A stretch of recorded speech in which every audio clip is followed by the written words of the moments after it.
pessoal, aqui é o Wellington do produtividademáxima.com. Neste vídeo nós vamos falar sobre como você pode utilizar o gerenciamento de riscos para proteger a sua empresa e aumentar o valor dela. Esse é um assunto bem interessante, temos aqui vários vídeos sobre gestão de riscos no nosso canal, mas esse tem algumas pitadas aí de conhecimento diferenciado que eu quero compartilhar com vocês, tá certo? Se você não é inscrito aqui ainda, por favor se inscreva, deixe o seu like, compartilhe, comente, você nos incentiva muito dessa forma a estar aqui todos os dias trazendo mais conteúdo para você. Se não todo dia, na maioria dos dias, nós vamos estar aqui presentes trazendo conteúdo para você, tá certo? Claro, se você desejar também nos apoiar, clique no botão para ser um membro, assim você nos ajuda muito a produzir conteúdo para membros, né, específicos, né? Alguns conteúdos são somente para membros, mas também produzir esse conteúdo aqui gratuito, que atinge diversas pessoas e tem um impacto social muito relevante.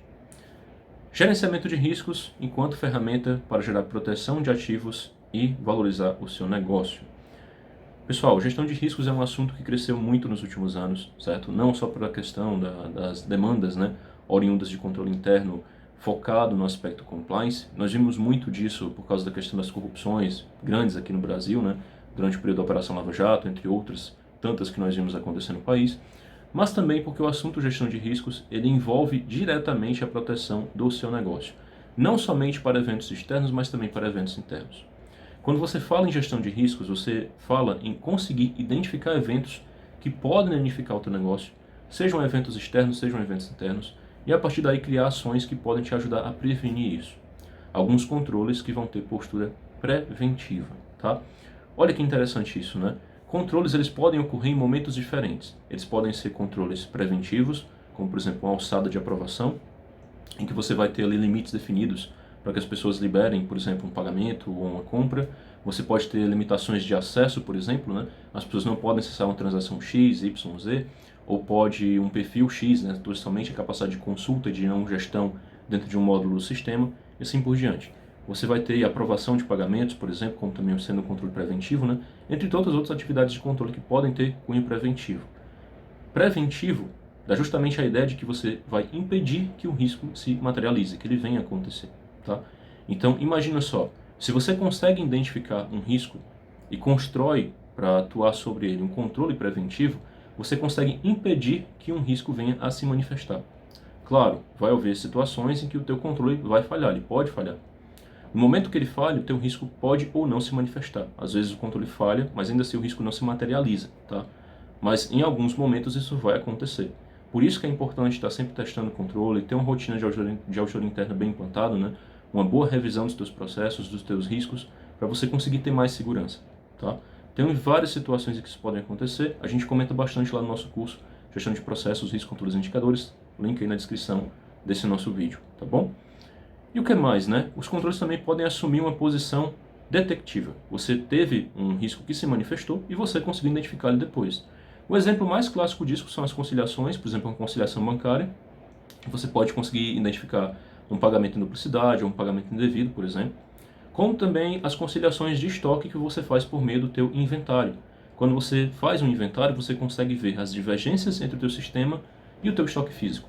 A realização de um inventário é um dos principais controles para instituições que trabalham com produtos. Sejam fábricas, que têm produtos acabados, também têm produtos em processamento e tem muita matéria-prima, seja, em especial, os varejos e atacados, tá? Os comerciantes.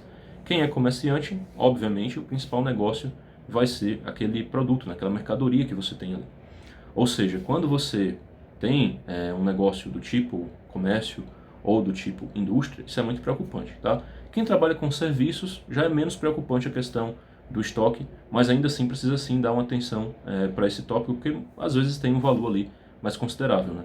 Por exemplo, quando você pensa em um hospital, o estoque é bem significativo, né? Já quando você pensa numa firma de advogados, por exemplo, você não vai ter uma preocupação nesse sentido, não vai ser tão representativo assim. Você tem uma empresa de seguros ou um banco, né? O estoque, quando você fala de produtos de insumos, né, tangíveis, não vai ser tão representativo assim, tá bem? Claro, né? Aí falando de bancos tem suas nuances, né? Tem a questão dos próprios numerários e assim por diante, mas a gente não vai entrar nessa seara, tá bom? Mas assim, esse tema, ele é um tema importante porque na hora que você consegue compreender que alguns controles conseguem proteger o teu negócio, você consegue ter uma dimensão diferente, né? Você para de pensar somente nos problemas que você tem, mas você começa a sentir um pouco mais de segurança para avançar. No momento que você institui controles, você consegue ter mais segurança em delegar, em passar a autoridade para pessoas realizar algumas atividades, porque você sabe que tem um controle funcionando ali.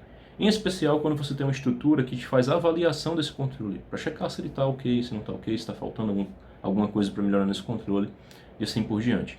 Ou seja, no momento que você consegue ter uma estrutura de controle confiável e você começa a delegar autoridade para a realização de atividades, você pode focar na expansão do teu negócio. Muitos empreendedores, eles deixam de crescer por medo de perder o controle. Olha que maluquice, né? Às vezes a gente tem tantas barreiras já, como a questão tributária, ou questões de pessoal, dificuldade de ter profissionais adequados para realizar algumas atividades, né? Principalmente mão de obra especializada, é realmente muito difícil. E ainda tem essa questão de você ter medo de crescer por você não conseguir delegar bem as atividades. Isso é muito sensível, tá? Na nossa consultoria a gente identifica muito tipo de situação assim. Às vezes o empreendedor ele quer crescer, mas ele não se sente seguro de passar além as atividades, porque ele não conseguiu instituir boas atividades de controle. Boas alçadas de liberação, de aprovação, questões de limitações de acesso, bem como supervisionamento, bons sistemas implantados que te dão ali capacidade de registro, de rastreio de transações, né? Essas situações podem ser implantadas para facilitar a vida do empreendedor. Que tal pensar em fazer isso na sua empresa, né? A gente tem um serviço de consultoria que ajuda nesse sentido também. E claro, tem o nosso curso que eu já comentei aqui, né? Link aí na descrição, gestão de processos e controles e indicadores, tá? Mas não é só isso. Quando você pensa em gestão de riscos, você pensa além disso. Porque quando você consegue enxergar que o teu negócio está sujeito a riscos dentro dos processos, você vai ver que alguns processos eles são extremamente estratégicos e que eles passam por todo o negócio, tá? São os tais processos ponta a ponta, o end-to-end process, né? Aquele processo que vai desde a entrada do insumo no teu negócio até o atendimento ao teu cliente final, a pessoa que vai consumir o teu recurso. Quando você estrutura bem esse processo, dá mais segurança para a execução dele, você vai conseguir ter um valor intrínseco muito interessante aí. Você vai ser mais competitivo, porque você vai ter um nível adequado de controle para tratar os riscos desse processo, fazendo com que você não fique engessando a sua empresa desnecessariamente. Às vezes isso acontece, você tem um excesso de revisões, de alçadas, de liberações, de aprovações, centralização excessiva, fazendo com que a sua empresa seja muito lenta para reagir a tendências de mercado e, consequentemente, perdendo dinheiro. É isso que você quer? Eu acredito que não.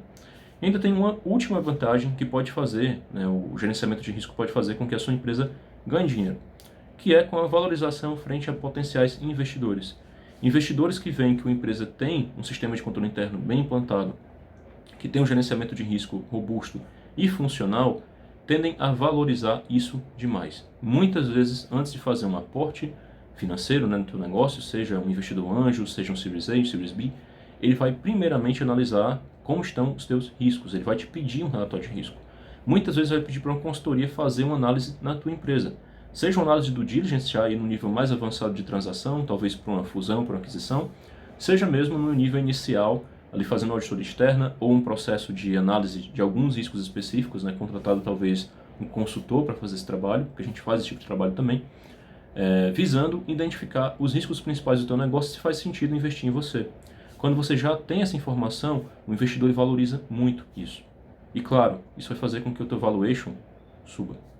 E é tudo que alguém, né, que está buscando investimento quer, né, fazer com que o seu valuation seja com certeza mais valorizado, tá bom? Então essas são formas que gestão de risco pode te ajudar, é muito interessante. As empresas que buscam implantar isso, né, têm conseguido ter um resultado muito bom nos últimos anos e a tendência é que continue a crescer e crescer ao passar do tempo, tá? Você pode buscar, inclusive, para se inspirar aí, relatórios de gestão de risco de empresas que têm capital aberto na bolsa e que emitem esse relatório. Você pode buscar isso nos sites de relacionamento com investidores ou também nos próprios sites institucionais dessas empresas, tá bom? Agradeço a atenção de vocês, fiquem aqui conosco no nosso canal ainda, deixe o seu comentário, deixe suas perguntas também, na medida do possível respondendo a todo mundo. Muito obrigado e até um próximo vídeo.